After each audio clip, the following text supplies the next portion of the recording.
South ఇండియాలోనే biggest sorry store మన Varahi silks మన విజయవాడ ఎంజీ రోడ్లో ప్రారంభం. నమస్కారం, వెల్కమ్ టు ఐ డ్రీమ్. నేను మీ విజిత. ప్రస్తుతం మనతో పాటు ఉన్నారు ప్రముఖ జ్యోతిష్యులు బ్రహ్మశ్రీ నందిబట్ల శ్రీహరి శర్మ గురువుగారు. ఇప్పుడు గురువుగారితో మాట్లాడి మనం మరిన్ని సందేహాలన్నింటినీ నివృత్తి చేసుకుందాం. నమస్కారం గురువుగారు. వాగర్థావివ సంపృక్తౌ వాగర్థ ప్రతిపత్తయే జగతః పితరౌ వందే పార్వతీ పరమేశ్వరౌ.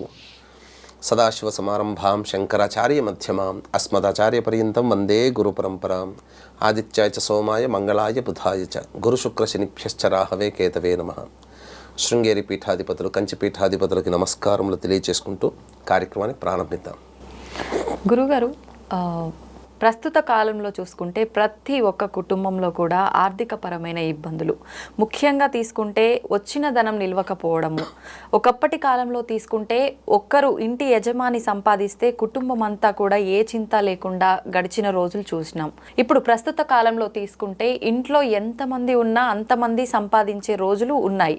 అయినా కూడా వాళ్ళ కనీస అవసరాలు కూడా తీరకుండా రకరకాల ఇబ్బందులు తలెత్తుతున్నాయి ధనపరంగా చూసుకుంటే. అలా కాకుండా వచ్చిన ధనం పొదుపు చేసుకునే రకంగా ఆర్థికపరమైన ఇబ్బందులు లేకుండా ఉండాలంటే ఏం చేస్తే బాగుంటుంది గురుగారు? వాస్తవమేనమ్మా, మీరు చెప్పినటువంటి ప్రతి విషయం కూడా ఈరోజు జరుగుతున్నటువంటి వాస్తవికకి దగ్గరగానే ఉన్నాయి. ఎందుకంటే ఒకప్పుడు ఇంట్లో ఒక పెద్ద మనిషి సంపాదిస్తే ఇంటిల్లి పాది, అప్పుడు కూడా సంతానం ఎక్కువ మంది, 15-20 మంది ఉండేవారు, ఇల్లు గడిచేది. కానీ ఈ రోజుల్లో ఎంతమంది సంపాదిస్తున్నా డబ్బు నిలవట్లేదు. కారణం ఏంటంటే ఒకప్పుడు మనిషికి అవసరాలు లేవు, ఇప్పుడు అవసరాలు ఎక్కువైపోయాయి. అంతకు మించినటువంటిది ఇంట్లో గృహోపకరణాలు కూడా మామూలు ఇళ్లలో కూడా ఉండగలిగారు. ఇప్పుడు స్థాయికి తగ్గట్టుగా ప్రతిదీ కూడా ఏ పూజ చేసుకున్నా, పండగ చేసుకున్నా, లేకపోతే ఇంట్లో ఏదైనా శుభకార్యం చేసుకున్నా స్థాయికి మించి వెళ్ళిపోతున్నారు. తద్వారా ధనము ఖర్చు ఎక్కువగా అవుతుంది. అయితే ఇవన్నీ పెట్టుకోవద్దు, సాధారణంగా జీవించడం మనం చెప్పడం లేదు. కాకపోతే ఈ యొక్క లక్ష్మీ అనుగ్రహాన్ని పొందే ప్రయత్నం కనుక మానవుడు చేసుకున్నట్లయితే తప్పకుండా ఆ లక్ష్మీ అనుగ్రహం వల్ల మనకు సకాలంలో రావాల్సినటువంటి డబ్బు అందుతుంది, లేదా మనకు డబ్బు ఖర్చు అయ్యేటువంటి మార్గము తగ్గిపోతుంది. అంతే తప్ప ఇప్పుడు మనం చెప్పబోయేటువంటి అద్భుతమైనటువంటి పరిహారం ద్వారా వీక్షించేటువంటి ప్రేక్షకుల్లో ఎవరికి కూడా ధనరాశి రాదు. కాకపోతే మనము ఏదైనా కానీ ఒక లోన్ కోసం ప్రయత్నం చేస్తాం, లేదా ఎవరినైనా ఒక అప్పు అడుగుతాం, దొరకకపోవచ్చు. కానీ ఈ యొక్క మంత్ర విధానం ద్వారా మనకు ధనము లభ్యమవుతుంది, లోన్ శాంక్షన్ అవుతాయి. లేకపోతే మనకు ప్రతి నెల 10,000 రూపాయలు అదనపు ఖర్చుగా అయ్యేది 3,000తో ఆగిపోతుంది. ఇలా మరి ఈ తంత్రం ఇప్పటి వరకు ఎవరు చేయలేదనంటే ప్రపంచంలో ఇప్పటికీ చాలా మంది మన భారతదేశంలోని నార్త్ ఇండియన్స్ చేస్తున్నారు. ఎందుకనంటే మీకు గమనించుకుంటే ఉత్తరాది వాళ్ళందరూ కూడాను ఎక్కువగా మనలాగా బాహాటంగా పూజలు చేయరు. చాలా చిన్నవైనటువంటి చిట్కాలు, వీటినే తంత్రములు అని అంటారు. ప్రేక్షకులు గమనించాల్సింది ఏంటంటే తంత్రములు వేరు, తాంత్రికము వేరు. తాంత్రికము క్షుద్ర పూజలకు సంబంధించింది, తంత్రములు చిన్నపాటి ఉపాయాలతో మనం బయటపడేటువంటిది. కాబట్టి ఈ నార్త్ ఇండియన్స్ అనేటువంటి వాళ్ళు ఎక్కువగా చేసేటువంటి తంత్రములలో గొప్పదైనటువంటి తంత్రాన్ని వీక్షించేటువంటి మన ప్రేక్షకుల కోసం ఈ రోజున తెలియజేయదలుచుకున్నానమ్మా.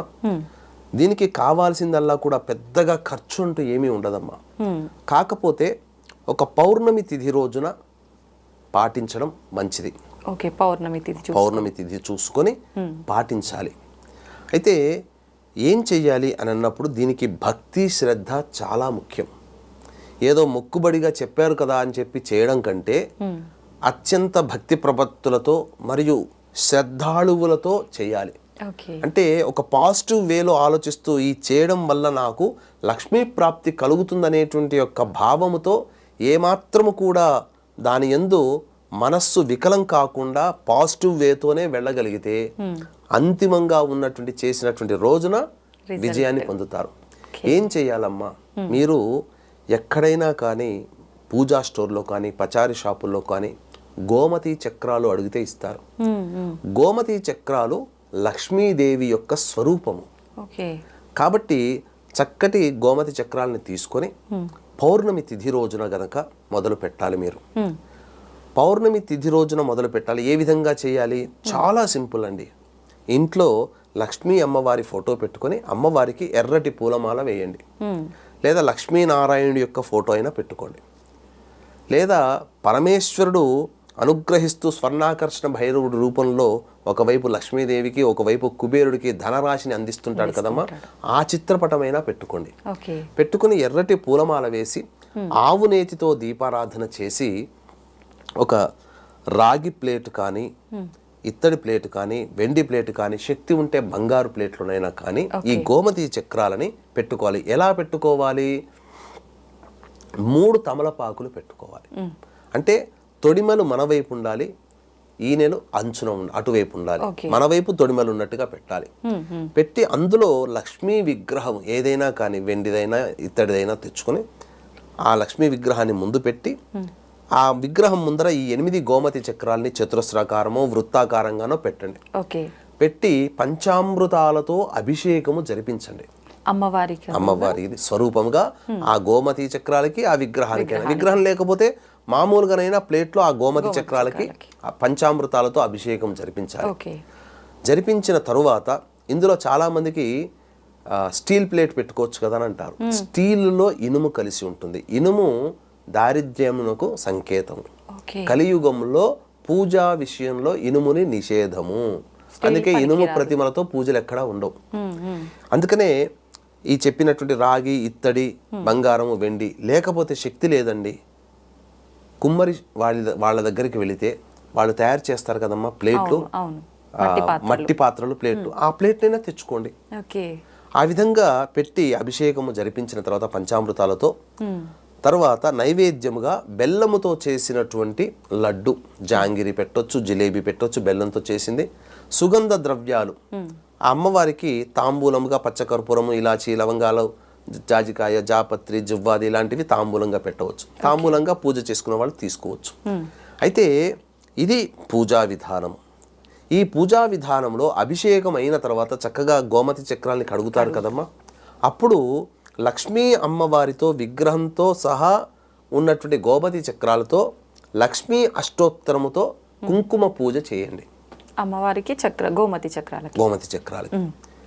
అయితే మనం ఏం చేస్తామంటే ఈ అమ్మవారి లలితానామాలు చదివేటప్పుడు ఓం ఐం హ్రీం శ్రీం అని చదువుతాం కదమ్మా. ఆ విధంగానే ఓం ఐం హ్రీం శ్రీం ప్రకృత్యై నమః, ఓం ఐం హ్రీం శ్రీం వికృత్యై నమః, ఓం ఐం హ్రీం శ్రీం చంద్ర సహోదరియై నమః, ఓం ఐం హ్రీం శ్రీం సముద్ర తనయాయై నమః.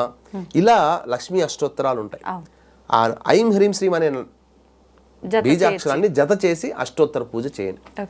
చేసిన తర్వాత ఇప్పుడు వీక్షించేటువంటి ప్రేక్షకులు ఇప్పుడు నేను చెప్పబోయేటువంటి మంత్రాన్ని ఒక 5 లేదా 6 మాలలు జపం చేయండి. మీకు ప్రేక్షకులకి డిస్ప్లే కూడా చేయడం జరుగుతుంది, ఏమాత్రం తప్పు కాకుండా. ఏమా మంత్రము అంటే దీని మంత్రము అనే దానికంటే కూడా కార్యసిద్ధికరమైనటువంటి మంత్రముగా చెప్పవచ్చు. లక్ష్మీ సిద్ధిని ప్రసాదించే మంత్రము. చాలామందికి బీజాక్షరాలు ఈ యొక్క ప్రసార మాధ్యమంగానే చెప్పకూడదు కదా అని అంటుంటారు, కానీ ఇవి శాబర మంత్రములు. అంటే గురుగారు శాబర మంత్రములు అని అంటే ఎవరైనా ఉపాసన చేయవచ్చు. అంటే ఏమీ తెలియని అజ్ఞాని కూడా ఈ శాబర మంత్రాలని చదవచ్చు. ఇక్కడ భక్తి ప్రపత్తులతో ముఖ్యమమ్మా. భక్త తిన్నప్ప కన్నప్ప ఏం చదువు వచ్చిందని చెప్పేసి ఈశ్వరుని ఆరాధించి మోక్షాన్ని పొందాడు, బోయవాడు కదా. కాబట్టి ఈ శాబర మంత్రముని ఉపాసించాడు. కాబట్టి ఇది చాలా అత్యంత శీఘ్రముగా ఈ కలియుగంలో సర్వ ఫలప్రదాయిని. ఏమా మంత్రము అనంటే ఓం హ్రీం మహాలక్ష్మి శ్రీం స్థిరలక్ష్మి ఐం మమ గృహే ఆగచ్చ ఆగచ్చ స్వాహ. మళ్ళీ చెప్తున్నాను, ఓం హ్రీం మహాలక్ష్మి శ్రీం స్థిరలక్ష్మి ఐం మమ గృహే ఆగచ్చ ఆగచ్చ స్వాహ. మళ్ళీ ఒకసారి చెప్తున్నానండి, ఓం హ్రీం మహాలక్ష్మి శ్రీం స్థిరలక్ష్మి ఐం మమ గృహే ఆగచ్చ ఆగచ్చ స్వాహ. ఈ విధంగా 5 లేదా 6 మాలలు ప్రతిరోజు మీరు పౌర్ణమి నుంచి మొదలుపెట్టి అమావాస్య వరకు చేయాలమ్మా.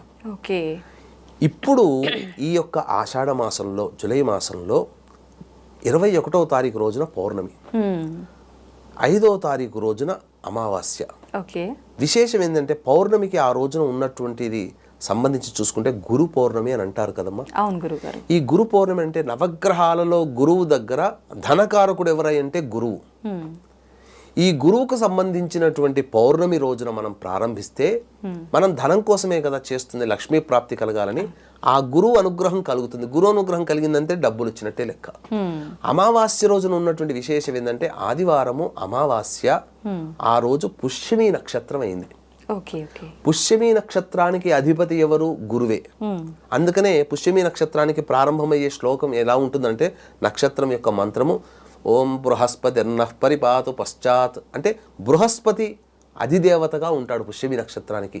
శని నక్షత్రమే అది, కానీ ఆ నక్షత్రానికి అధిపతి బృహస్పతి. కాబట్టి వీక్షించేటువంటి ప్రేక్షకులకు కూడా 27 నక్షత్రాలకి సంబంధించినటువంటి ఉపాసనలు ఉన్నాయి. ఏ నక్షత్రాన్ని ఉపాసించడం ద్వారా మంచి కలుగుతుందనే విషయాన్ని కూడా కూలంకషంగా సిరీస్ రూపంలో మనం తెలుసుకుందామమ్మా. కాబట్టి ఈ యొక్క పుష్యమి నక్షత్రం రోజున మీరు అమావాస్యతో ఎండ్ అయిపోతుంది. సోమవారం రోజున లక్ష్మీ అమ్మవారికి దేవాలయానికి దగ్గరలో ఉంటే వెంకటేశ్వర స్వామి దేవాలయంలో కానీ లక్ష్మీ అమ్మవారి దేవాలయానికి ఆ గోమతి చక్రాల్ని ఆ లక్ష్మీ అమ్మవారి వీలైతే అవకాశం ఇస్తే ఆచార్యుల వారు ఆ లక్ష్మీ అమ్మవారి పాదాల దగ్గర పెట్టి ఒకసారి కుంకుమార్చన జరిపించండి లక్ష్మీ అష్టోత్తరంతో. ఇక మీ చేతిలో ఉన్నటువంటి ఎర్ర తామర పూల మాల ఆ అమ్మవారికి వేయండి. వేసి ఇంట్లో తెచ్చుకొని ఆ 8 గోమతి చక్రాలు వ్యాపారస్తులైతే మీ యొక్క వ్యాపార స్థలంలో ఒక చిన్న ప్లేట్లో, స్టీల్ కాకుండా ఇత్తడి, రాగి లేదా మట్టి ప్లేట్లో పెట్టుకొని ప్రతిరోజు కూడా ఆ యొక్క గోమతి చక్రాల దగ్గర ఆవునేతితో దీపారాధన చేసి చక్కగా వాటిని ప్రతిరోజు తుడిచి 21 సార్లు చాలు, ఏం అవసరం లేదు. ఈ యొక్క మంత్రాన్ని 21 సార్లు విశేషముగా పౌర్ణమి, అష్టమి, బహుళ అష్టమి, శుక్ల అష్టమి, అమావాస్య ఈ 4 రోజుల్లో 108 సార్లు చేయండి. ప్రతిరోజు ఇంత చిన్న బెల్లం ముక్క మీరు నైవేద్యంగా పెట్టండి. ఇంట్లో అయితే గల్లాపెట్టులోనో లేకపోతే పూజా మందిరంలో కానీ ఈ చెప్పిన విధంగా అమావాస్య వరకు చేసి సోమవారం నుంచి చక్కగా మళ్ళీ మీ ఇంట్లో ప్రతిరోజు కూడా ఆ గోమతి చక్రాల్ని పెట్టుకొని ప్రతిరోజు గోమతి చక్రాల్ని తుడిచి చక్కగా మళ్ళీ ప్లేట్ పెట్టి ప్లేట్ని కడిగి మళ్ళీ ప్లేట్లో పెట్టి అక్కడ కొద్దిగా కుంకుమ, పసుపు, కుంకుమ చల్లి ఈ యొక్క మంత్రాన్ని 21 సార్లు చేయండి. చాలు, ఇంకా అంతకంటే ఇంకెక్కువ అవసరం లేదు. బెల్లం ముక్క ఇంట్లోనైనా నైవేద్యంగా పెట్టవచ్చు. చాలా మంది ఇంకా చెప్పాలి అని అంటే ఈ గోమతి చక్రము లక్ష్మీ స్వరూపం కాబట్టి చిన్నదైనటువంటి ముత్యమంత సైజులో ఉండే గోమతి చక్రాలు కూడా వెతికితే దొరుకుతాయి. దాన్ని ఉంగరంగా కూడా పెట్టుకోవచ్చు. చిటికన వేలుకి పెట్టి వ్యాపారస్తులైతే చిటికన వేలుకి, అలాగే ధనము కావాలనుకునే వాళ్ళు చూపుడు వేలికి లేదా ఉంగరం వేలికి, ఈ 3 వేళ్ళకి మధ్య వేలు తప్ప ఈ 3 వేళ్ళకి మీరు ఉంగరంగా కూడా వెండిలో పెట్టుకోవచ్చు. ఎవరైనా ధరించవచ్చు. చిన్నది గోమతి చక్రం చాలా చిన్నగా దొరుకుతుంది. ఇవి చేసుకున్నట్లయితే తప్పకుండా మంచి జరుగుతుంది. ధనప్రాప్తి సకాలంలో కలుగుతుంది. వీక్షించేటువంటి ప్రేక్షకులు కూడా దీన్ని దృష్టిలో పెట్టుకొని 21వ తారీఖు రోజున గురు పౌర్ణమి సందర్భంగా మా పీఠం ఆధ్వర్యంలో శ్రీకాళహస్తి క్షేత్రంలో రాహుకేతు పూజ, శనిదేవుని యొక్క నివారణ పూజలు, విద్యా, వివాహం, అనారోగ్యం సమస్యల నివారణకి 18 రకాల హోమాది కార్యక్రమాలు శ్రీకాళహస్తిలో జరిపించడం జరుగుతుంది. కేవలం 1500 రూపాయల రుసుముకి. అవకాశం ఉన్న వాళ్ళు కార్యక్రమ తదనంతరం కాంటాక్ట్ చేసి పూర్తి వివరాలు తెలుసుకోవచ్చు. గురుగారు, పౌర్ణమి రోజు మొదలుపెట్టి అమావాస్య వరకు పూజ చేయమన్నారు కదా, సమయం గురుగారు ఏ సమయంలో చేయాలి పూజ? ఉదయం, సాయంత్రం 2 సార్లు చేయాల్సి ఉంటుందా, ఒక్కసారైనా? భక్తి శ్రద్ధ ఉంటే ఉదయం, సాయంత్రం 2 సార్లు చేస్తే విశేషం అమ్మా. లేదు కనీసము ఏదైనా కానీ ఇక్కడ మీకు వెసులుబాటు. ఈ రోజుల్లో పిల్లల్ని బయటికి పంపించడం, భర్తకి క్యారేజీలు కట్టడం ఇవన్నీ ఆడవాళ్ళు చేస్తున్నారు. కాబట్టి వ్యాపారస్తులైతే సాయం సంధ్యా సమయంలో చేస్తే చాలా విశేషం.